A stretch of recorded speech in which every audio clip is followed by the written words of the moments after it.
Chubder 10. Is this ride broken, faggot? An hour of driving goes by, and Natalie says, Look, look, Nathan, look, look, look, look. At this point, Nathan is pretty much pissed. Natalie is being dramatic and annoying. However, she sees a Magic Mountain Fun Center. She says, Hey, Nate, we should stop there. Do you remember when we went there with Mom and Dad when we were kids? A flashback occurs July 27th, 1998. Nathan's mother's voice says, All right, you guys have fun. Just be safe. Just don't do any stupid shit, you assholes.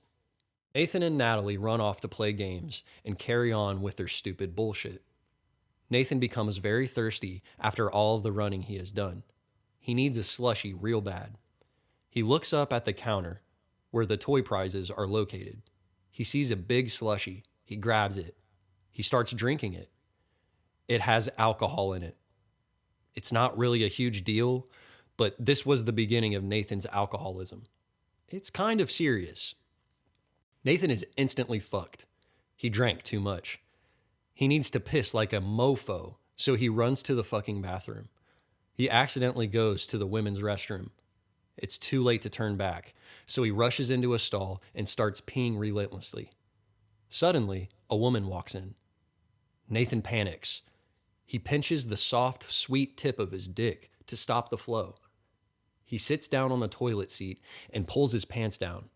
He looks down and remembers he has his mother's panties on, so pulls them down as well, grateful that he was wearing women's underwear that day. The woman sits down in the stall next to him. He can see her feet below. He notices that she is dressed very nicely. She has on a black leather dress, a pink thong, and some white high-heeled shoes. Nathan is hopeful that this will be quick. Suddenly, he hears an alarmingly loud dookie fart explosion from the woman. It's not stopping. It smells like eggs and maggot-infested fish. The stench is seeping into Nathan's nose, so he quickly grabs 2 tampons from the dispenser and crams them up his nostrils. The tampons masked the smell slightly, but his eyes started watering like he had just cut 12 onions. Nathan pulls his pants up while still peeing and runs out of the stall toward the door, almost running into a woman washing her hands. She glances at him and shrieks. She yells, Hey, why the hell is there a boy in the women's restroom? And why does it smell like rotting shit in here? While this is happening, Natalie is by herself, attempting to put coins into a pony ride. It is not working, and the machine is clearly broken. She sees a young man, an employee, who is sweeping the floor. She asks, Is this ride broken, faggot? Nathan suddenly runs up to her and yells, We have to go, Natalie, now! He grabs her hand, and they run as fast as they can. They run through a crowd of people, past the slushy machines, and into the ball pit, where they completely bury themselves in hopes that no one will find them.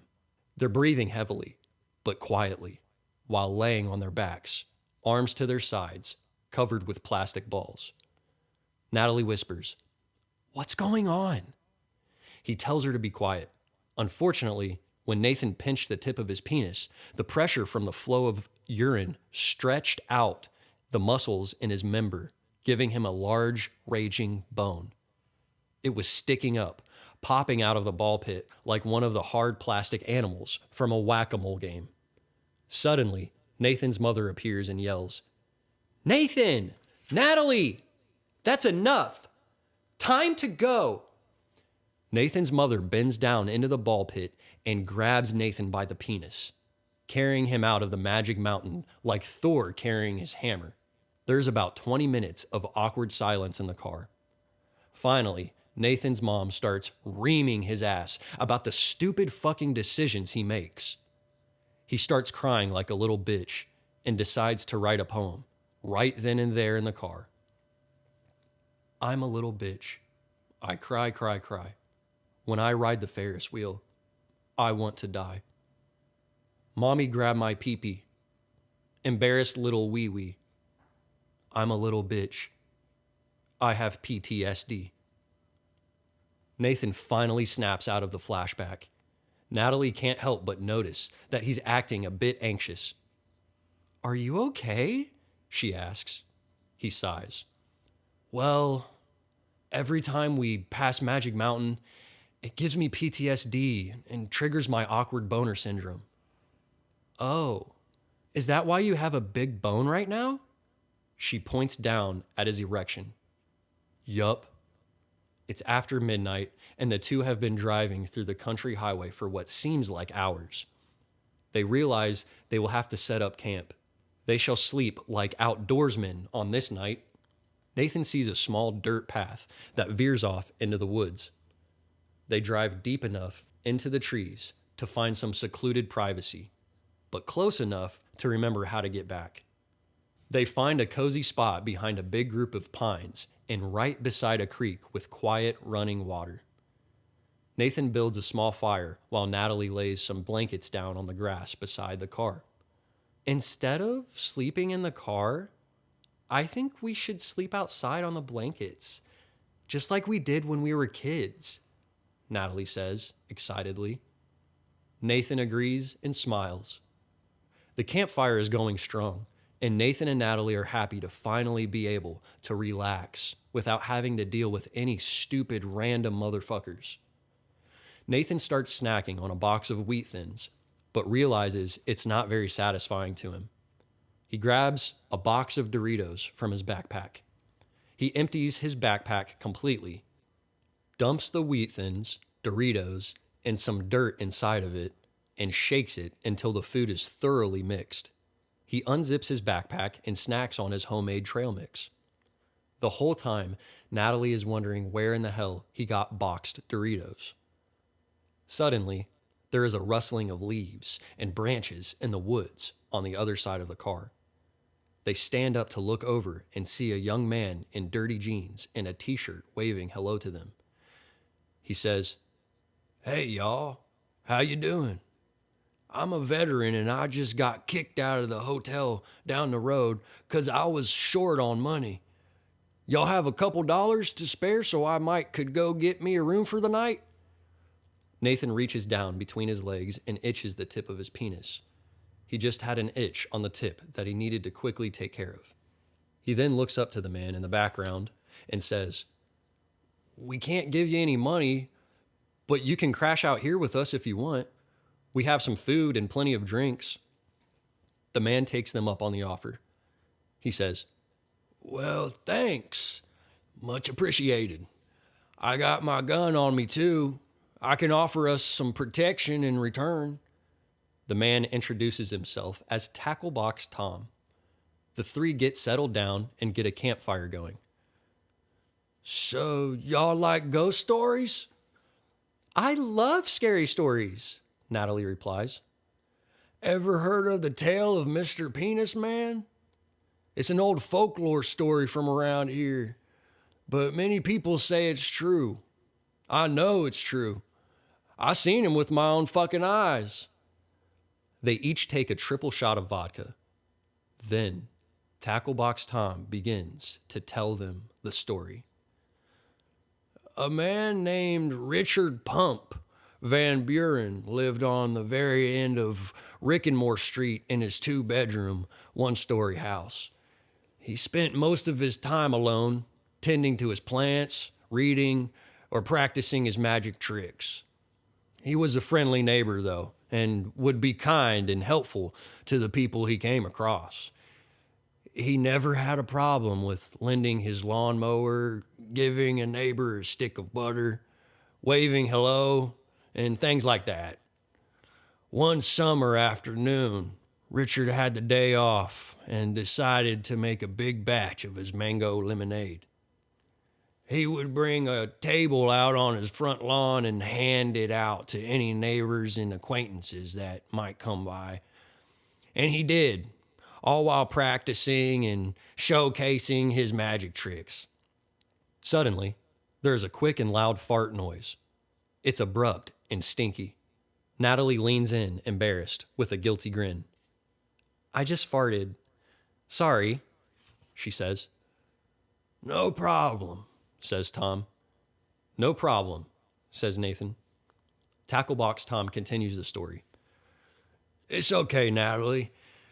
Anyway, it was about 3 p.m., and Richard was entertaining a crowd of maybe 20 or 30 neighbors in his yard. More than he expected. It was going well until the little neighborhood dipshit Tommy had to mess it all up. He was this hyper, ornery little 12-year-old that was always causing trouble. He ran up behind Richard while he was performing a trick in a cape. He lifted his cape from behind, crawled under, and de-pantsed him completely, fully exposing his penis and balls to the whole crowd, including kids and adults. Natalie gasps. It immediately turned into a complete disaster. Kids were screaming, some were laughing, and parents were in shock, rushing to gather their kids and shield their eyes from Richard, who was frantically pulling his pants back up. And that was it. Richard left his lemonade and magic supplies in his front yard and ran right inside, slammed the door, and didn't come back out. Holy shit, Nathan says. That sounds like a nightmare. I kind of feel bad for the guy. Tacklebox takes a big swig of the liquor Nathan gave him and continues the story. Well, there's more to it. Days went by, and there was no sign of Richard out in public. He wouldn't leave his home. He was so embarrassed. Rumors started to form and float around in the neighborhood that Richard exposed his penis on purpose. These rumors started to circulate amongst the parent groups, who eventually just labeled him as a pedophile. After a week or so of discussion and rumors, the town formed a pact to confront Richard and possibly harm him. A group of about 10 men went to his house late one night to meet him. Some of them were parents, some were on the city council. Most of them, however, were drinking that night. Word on the street is that most of those guys were ready to fight just to fight. Natalie frowns, afraid of where the story is headed. Please tell me Richard fled town before they got to his house. Tacklebox squints his eyes, looks down at the ground, and sighs. No, Natalie, he says, apologetically. The men broke down his door that night and beat him to death. They just left his body there. That's terrible, Nathan says. It is, Tom replies. But the story lives on. When they left his body there, they also left a golden talisman that Richard always kept on him. He always thought it was a novelty, good luck charm. Well, it turns out that this was a magic talisman that would store one's soul upon death, along with their very last emotion, which for Richard was rage. Legend has it that several times a year, his soul comes out of the talisman where he is buried to avenge his death. He sneaks into the bedrooms of parents at night and watches them while they sleep. It's said that if you think he's there watching you, if you sense his presence, it's better to keep your eyes closed and go back to sleep. If you open them, you'll see him standing there, penis exposed, fully erect, ready to come. Sometimes He will come on the parent who decides to open their eyes, often in their eyeballs. The sight of it alone has been said to haunt people forever. The town eventually even wrote a chilling, demented nursery rhyme song about him. They call him Mr. Penis Man. Mr. Penis Man, he will watch you while you sleep, and he will come every night when you fall asleep. Close your eyes for Mr. Penis Man.